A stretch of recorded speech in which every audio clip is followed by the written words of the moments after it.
കാഞ്ഞങ്ങാട് ഒരുപാട് tyre shop ഉണ്ടല്ലേ. അപ്പോ ഫെറാറി ടയർ ക്ലിനിക്കിന് എന്താണ് പ്രത്യേകത? 50% വില കുറവിൽ നിങ്ങൾക്ക് ജപ്പാൻ ഇമ്പോർട്ടഡ് ടയേഴ്സ് കുറെ കളക്ഷൻസ് ഉണ്ട്. ഡീറ്റെയിൽ ആയിട്ട് നിങ്ങൾക്ക് കാണിച്ചു തരാം.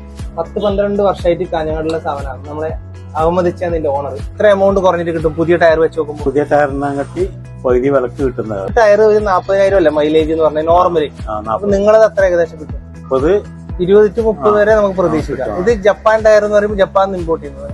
ജപ്പാനിൽ ഇമ്പോർട്ട്. ഏതെല്ലാം വണ്ടിയുടെ ടയർ നമുക്ക് ഇവിടുന്ന് കിട്ടും? എല്ലാ വണ്ടിന്റെയും ടയർ കിട്ടും. കാറായാലും ബൈക്കായാലും എല്ലാ കാറ്റഗറിയിലെ വണ്ടിയുടെ ടയർ ഇവിടെ കിട്ടുന്നതാണ് പറയുന്നത്. നമുക്ക് ഇവിടെ എപ്പോ വന്നു കഴിഞ്ഞാലും കാണുന്നത് ചിലപ്പോൾ ആവുമെന്ന് ഓണർ കാണുന്നില്ല. പക്ഷെ നമുക്ക് ഈ രാവിലെ ഇവിടെ എപ്പോ വന്നാലും കാണാം. നിങ്ങൾക്ക് ആവശ്യം വരുന്നത് രാവിലെയാണ്. 2 ടയർ എടുത്ത് കാണിച്ചേ. അതായത് കട്ടയിലാണ് സാധനം വരുന്നത്. ഇത് ഏതിന്റെ ടയർ? ബ്രസേന്റെ. നേരത്തിൽ കൂടുതലുള്ള വണ്ടി ആൾട്ടോ സ്വിഫ്റ്റും അല്ലേ? അതിന്റെ ഒരു ടയർ ഒന്ന് കാണിച്ചേ. ജപ്പാൻ ടയർ പറഞ്ഞിട്ട് വേറെ കമ്പനിയല്ല, ഗുഡിയർ കമ്പനീന്റെ ജപ്പാൻ വേർഷൻ ടയറിന്റെ കട്ട നോക്കിയതാ.